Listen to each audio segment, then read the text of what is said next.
except the sun god Surya, is there any ancient Rigvedic deity temple except those that are in ruins? What he's asking is, does anybody still actively worship any Rigvedic deities in India? I haven't heard of any temple dedicated to Lord Indra. It's such an interesting question. Let me look up Rigvedic deities, and let's put that on the screen. Okay, Google. We do Google, yes. Rigvedic deities. And of course, it's going to be Wikipedia. So, okay, let's look at Wikipedia. Always remember, Wikipedia is not necessarily a good source of knowledge. It can be very biased, especially when it comes to Indian culture and history. But we're just looking at it to make it things fast. So, Rigvedic deities. Deities by prominence. You have Indra. Nobody worships Indra in India today. Bangkok is called Indrapuri, but I'm not sure of whether there's any temple to Lord Indra in Bangkok. In India today, nobody worships Indra. Agni, yeah, we worship Agni. Agni is part of our prayers in homas, yagnas, etc. But there is no temple dedicated to Agni. But Agni is still somehow present in all major Hindu rituals indirectly. But nobody directly prays to Agni. Soma is the moon. I don't think anybody prays to Soma anymore. Ashwins, okay, they use the Ashwins to decorate houses in Lithuania today, but not in India. Varuna, no one prays to Varun today. No one prays to the Maruts. Mitra, nobody.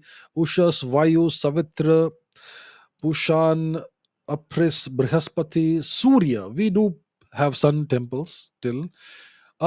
Dios Pitru and Prithvi Mata, the original god and goddess of the most primordial Hinduism. I suspect it began with the worship of the Sky Father and the Earth Mother. I think those are the oldest deities in Hinduism. And today, no one even remembers Dios Pitru. You will still find small murtis of Prithvi Mata in some temples. Okay, but you will not find any depiction of Dios Pitru anywhere. No one even remembers him. But he is the father of all the gods. Apas, Adityas, Vishnu. Well, no one really worships Vishnu anymore. Brihaspati, no. Rudra. Okay. Well, Rudra we do still worship. We still do worship Rudra. We call him Shiva now, mostly. But yeah. And Yama, well, I don't think anybody who worships Yama, all people would say is, please, Yamaji, stay away from us as long as possible. Saraswati, yeah, we still do pray to Saraswati, the goddess of wisdom. The river association is almost gone today, forgotten, and so on. And there are minor deities like Ratri, Aditi, and so on. So yeah, if you look, Twashtar, the father of Vritra, wasn't he? If I'm not mistaken. And where is Danu? Danu is not even mentioned here. The great river goddess, the mother of the Danavas. Um, and so on. Mitra Varun. So if you look at Mitra, he was once, look, this statue is from Tajikistan. You may not know, but the ancient border between India and Central Asia was in Tajikistan, even during the time of Shri Chinggis Khan 800 years ago. And this is a statue of Mitra from Tajikistan. And yeah, Mitra is a component of the Mitra Varun deity, twin deities, and so on, post Vedic texts, etc. So yeah, we no longer worship. Indians no longer worship most of the Rigvedic gods. Most of these are forgotten. Imagine how India would have been, how the subcontinent would have been during the Rigvedic time, when the Rigveda was being composed several thousand years ago. It would have been a completely different society. They would have worshipped gods nobody worships today. They would have spoken Vedic Sanskrit, Rigvedic, the oldest Vedic Sanskrit. Their lifestyle would have been completely different from what you would imagine. The food they ate would have been different.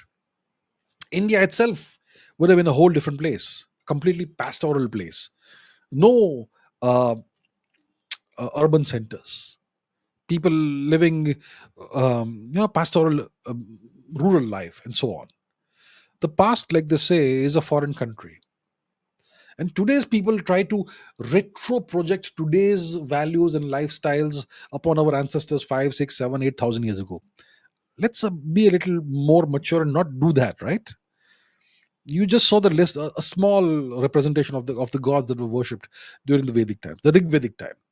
Nobody, most people won't even know the name of the gods. Today, you think of Indra as some loser kind of guy who lives in a palace and who has apsaras dancing in front of him. The Indra from the Rig Veda was the greatest warrior you can imagine. He defeated the great serpent Ahivritra. You see the depiction of Thor? That's Indra. Thor is based on Indra, the god of the thunderbolt, and which is the Vajra and the hammer. Hammer is also Vajra. That's Jupiter. That's Zeus, and that's Thor.